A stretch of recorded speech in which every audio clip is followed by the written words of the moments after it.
എളുപ്പത്തിൽ വീട്ടിലുള്ള ചേരുവകൾ വെച്ച് എല്ലാവർക്കും ചെയ്തെടുക്കാൻ പറ്റുന്ന ഒരു ബ്രോസ്റ്റഡാണ് ഇന്നത്തെ സ്പെഷ്യൽ. ഇതിനൊപ്പം സിമ്പിളായിട്ടൊരു ചില്ലി മയോണൈസും നമുക്ക് ഉണ്ടാക്കി നോക്കാം.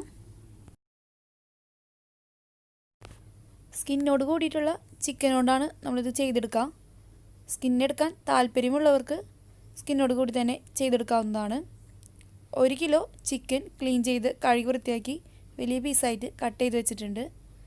അതിലേക്ക് 6 വലിയ വെളുത്തുള്ളി എടുത്ത് വെച്ചിട്ടുണ്ട്. ഒരു മീഡിയം പീസ് ഇഞ്ചി, 1/2 കപ്പ് നിറയെ പുളിയില്ലാത്ത തൈര് എടുത്ത് വെച്ചിട്ടുണ്ട്. 1.5 ടീസ്പൂൺ കാശ്മീരി മുളക് പൊടി എടുത്ത് വെച്ചിട്ടുണ്ട്. സാധാ മുളക് പൊടിയാണെങ്കിൽ 1 ടീസ്പൂൺ ചേർത്ത് കൊടുത്താൽ മതി. 1/2 ടീസ്പൂൺ കുരുമുളക്, 1.5 ടീസ്പൂൺ ചെറുനാരങ്ങ നീര്. ആദ്യം ഇഞ്ചിയും വെളുത്തുള്ളിയും തൈരും കുരുമുളകും നന്നായി അരച്ചെടുക്കാം. ഇഞ്ചിയും വെളുത്തുള്ളിക്കും പകരം അതിൻ്റെ പൗഡർ ചേർക്കാൻ താല്പര്യമുള്ളവർക്ക് അത് ചേർത്ത് കൊടുക്കാം. വലിയൊരു ബൗൾ എടുക്കാം. അതിലേക്ക് നമ്മൾ അരച്ച് വെച്ചത് ചേർത്ത് കൊടുക്കാം. നമ്മളിങ്ങനെ ചേർക്കുമ്പോൾ കറക്റ്റ് ഇഞ്ചിയും വെളുത്തുള്ളിയും പൗഡർ ചേർത്തതിൻ്റെ ടേസ്റ്റിനുണ്ടാകും. ഇതിലേക്ക് മുളക് പൊടി, ചെറുനാരങ്ങ നീര്, പാകത്തിന് ഉപ്പ് ചേർത്ത് കൊടുക്കുക. 1 ടീസ്പൂൺ വെച്ച് ആദ്യം നന്നായി ഒന്ന് മിക്സ് ചെയ്ത് കൊടുക്കാം. എല്ലാം നന്നായി മിക്സായി വന്നിട്ടുണ്ട്.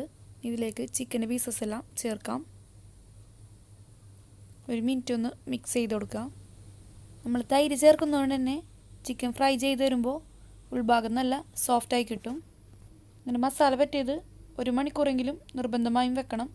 കൂടുതൽ സമയം വെക്കുകയാണെങ്കിൽ കൂടുതൽ ടേസ്റ്റ് ഉണ്ടാകും. ഇനി അതിലേക്കുള്ള പൊടികളെല്ലാം ഒന്ന് മിക്സ് ചെയ്തെടുക്കാം.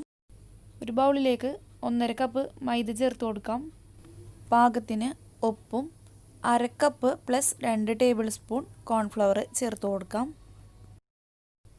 ജിഞ്ചർ ഗാർലിക്കിൻ്റെ പൗഡർ ഉണ്ടെങ്കിൽ 1/2 ടീസ്പൂൺ ഈ സമയത്ത് ചേർത്ത് കൊടുക്കാം. ഞാനിവിടെ ചേർത്ത് കൊടുത്തിട്ടില്ല. 1.5 ടീസ്പൂൺ മുളക് പൊടി ചേർത്ത് കൊടുക്കാം. കുരുമുളക് പൊടി വേണമെന്നുള്ളവർക്ക് 1/2 ടീസ്പൂൺ ചേർക്കാവുന്നതാണ്. സ്പൂൺ ഉപയോഗിച്ച് നന്നായി തന്നെ മിക്സ് ചെയ്ത് കൊടുക്കാം. കോൺഫ്ലവറും മുളക് പൊടിയെല്ലാം എല്ലാ വശത്തും എത്തുന്ന രീതിയിൽ മിക്സ് ചെയ്ത് കൊടുക്കാം. ഇത് നമുക്ക് മാറ്റി വെക്കാം. ഒരു ബൗളെടുത്ത് അതിലേക്ക് ഒരു മുട്ടയുടെ വെള്ള മാത്രം ചേർത്ത് കൊടുക്കാം. ഇതിലേക്ക് പാകത്തിന് ഉപ്പും 1/4 കപ്പ് വെള്ളവും ചേർത്ത് കൊടുക്കാം. നന്നായി ഒന്ന് മിക്സ് ചെയ്തെടുക്കാം. ഒരുപാട് ഉപ്പ് ചേർത്ത് കൊടുക്കരുത്. നമ്മൾ ചിക്കനിലും ചേർത്തിട്ടുണ്ട്, അതുപോലെ പൊടികളെല്ലാം മിക്സ് ചെയ്തപ്പോഴും ചേർത്ത് കൊടുത്തിട്ടുണ്ട്. നന്നായി 1 മിനിറ്റ് ഒന്ന് മിക്സ് ചെയ്തെടുക്കാം. ലൂസായ പരുവമാണ് നമുക്ക് ആവശ്യം. എന്നാലേ കറക്റ്റ് ചിക്കനെല്ലാം മുക്കിയെടുക്കാൻ പറ്റുകയുള്ളൂ. ഒരുപാട് തിക്കായി പോവരുത്. നമ്മളിപ്പോൾ എടുത്ത മുട്ടയുടെ മഞ്ഞയെല്ലാം വെച്ചിട്ടാണ് നമ്മളിതിലേക്കുള്ള മയോണൈസ് തയ്യാറാക്കിയെടുക്കുന്നത്. ഈ സ്പെഷ്യൽ ചില്ലി മയോണൈസിന് വേണ്ട സാധനങ്ങൾ എന്തെല്ലാം നോക്കാം. 1/2 കപ്പ് നിറയെ സൺഫ്ലവർ ഓയിൽ എടുത്ത് വെച്ചിട്ടുണ്ട്. ഒരു മുട്ട, പിന്നെ നമ്മൾ നേരത്തെ എടുത്ത മുട്ടയുടെ മഞ്ഞ, 2 വെളുത്തുള്ളി, 1.5 ടീസ്പൂൺ ചെറുനാരങ്ങ നീര്, 1.5 ടീസ്പൂൺ മുളക് പൊടി. കുറച്ച് എരിവോട് കൂടിയിട്ടുള്ള മയോണൈസാണിത്. ഇത്രയും എരിവ് ആവശ്യമില്ലെങ്കിൽ 1 ടീസ്പൂൺ ചേർത്ത് കൊടുത്താൽ മതിയാകും. സാധാ മുളക് പൊടിയാണെങ്കിൽ 1 ടീസ്പൂൺ തന്നെ മതിയാകും. ആദ്യം മിക്സിയുടെ ഒരു ജാറിലേക്ക് വെളുത്തുള്ളി, ചെറുനാരങ്ങ നീര്, ഉപ്പ്, മുളക് പൊടി, കോഴിമുട്ട ചേർത്ത് കൊടുക്കാം. 1 മിനിറ്റ് ഒന്ന് നന്നായി അടിച്ചെടുക്കാം. മുട്ടയെല്ലാം നന്നായി പതിഞ്ഞു വരണം. ഇപ്പോൾ നന്നായി അടിച്ചെടുത്തിട്ടുണ്ട്. ഇതിലേക്ക് ഓയിൽ ചേർത്ത് കൊടുക്കാം. ഓയിൽ ചേർത്ത് 1 മിനിറ്റ് ഒന്ന് അടിച്ചെടുക്കാം. മയോണൈസ് എപ്പോഴും ഹൈ സ്പീഡിൽ അടിച്ചെടുക്കരുത്. ലോ സ്പീഡിലോ അല്ലെങ്കിൽ നിർത്തിയാണ് അടിച്ചെടുക്കേണ്ടത്. 1 മിനിറ്റ് കൊണ്ട് തന്നെ മയോണൈസ് റെഡിയായി കിട്ടും. ഇതൊരു ബൗളിലേക്ക് മാറ്റാം. ഇപ്പോൾ 2 മണിക്കൂർ ആയിട്ടുണ്ട്. ഇതിൽ നിന്ന് ചിക്കൻ്റെ പീസസ് എല്ലാം നമുക്കൊരു അരിപ്പയിലേക്ക് വെച്ച് കൊടുക്കാം. ഒരു 5 മിനിറ്റ് അങ്ങനെ തന്നെ വെക്കാം. അതിനുശേഷം ചിക്കൻ പീസസ് എല്ലാം ഒരു ബൗളിലേക്ക് വെച്ച് കൊടുക്കാം. ആദ്യം ഒരു ചിക്കൻ്റെ പീസസ് എടുത്ത് നമ്മളെടുത്ത് വെച്ച പൊടികളിൽ ഒന്ന് കോട്ട് ചെയ്തെടുക്കാം. അതിനുശേഷം നമ്മുടെ മുട്ടയുടെ വെള്ളവും ചേർത്ത് മിക്സ് ചെയ്തതിലേക്ക് ഒന്ന് മുക്കിയെടുക്കാം. വീണ്ടും പൊടികളുടെ മിക്സിൽ തന്നെ ഒന്ന് ചേർത്ത് കൊടുക്കാം. പൊടികൾ കൊണ്ട് നന്നായി തന്നെ കവർ ചെയ്തെടുക്കണം. അതിനുശേഷം ഒന്ന് കൊട്ടിയിട്ട് നമുക്കിതൊരു പ്ലേറ്റിലേക്ക് മാറ്റി കൊടുക്കാം. ഇതേ മെത്തേഡിൽ എല്ലാ ചിക്കൻ പീസസും ചെയ്തെടുക്കാം.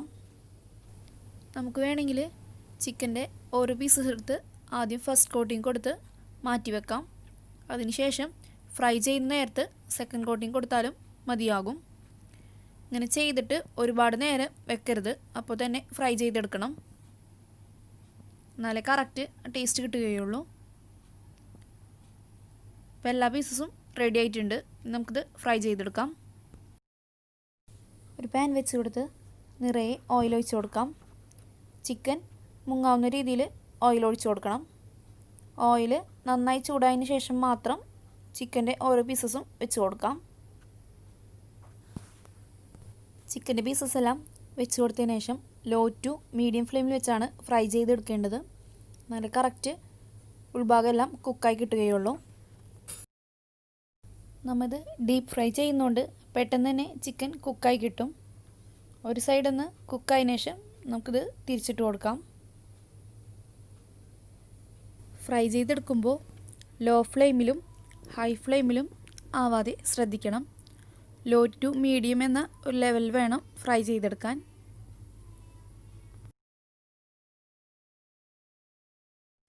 ഇപ്പോൾ ചിക്കൻ പീസസ് എല്ലാം ഫ്രൈ ആയി വന്നിട്ടുണ്ട്. ഈ ഒരു കളറാകുമ്പോൾ തന്നെ നമുക്കിത് വേറൊരു പ്ലേറ്റിലേക്ക് മാറ്റാം. ഒരുപാട് ബ്രൗൺ ആവാൻ വെയിറ്റ് ചെയ്യേണ്ട.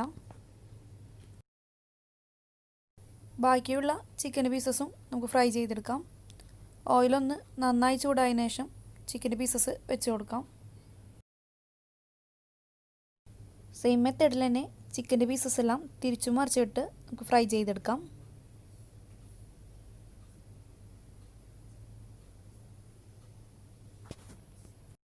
ചിക്കൻ്റെ പീസസ് എല്ലാം ഫ്രൈ ആയി വന്നിട്ടുണ്ട്. നമുക്കിതൊരു പ്ലേറ്റിലേക്ക് മാറ്റാം. ചിക്കൻ്റെ പീസസ് എല്ലാം ഫ്രൈ ചെയ്ത് കഴിഞ്ഞാൽ എപ്പോഴും സ്ട്രെയിനറിലേക്ക് മാറ്റുന്നതാണ് നല്ലത്. വീഡിയോ ഇഷ്ടമായവരെല്ലാവരും ആ ലൈക്ക് ബട്ടൺ ഒന്ന് പ്രസ് ചെയ്തേക്കാം. ചാനൽ സബ്സ്ക്രൈബ് ചെയ്യാതെ വീഡിയോ കാണുന്ന ഏതെങ്കിലും കൂട്ടുകാരുണ്ടെങ്കിൽ ഒന്ന് സബ്സ്ക്രൈബ് ചെയ്യാനും മറക്കരുത്.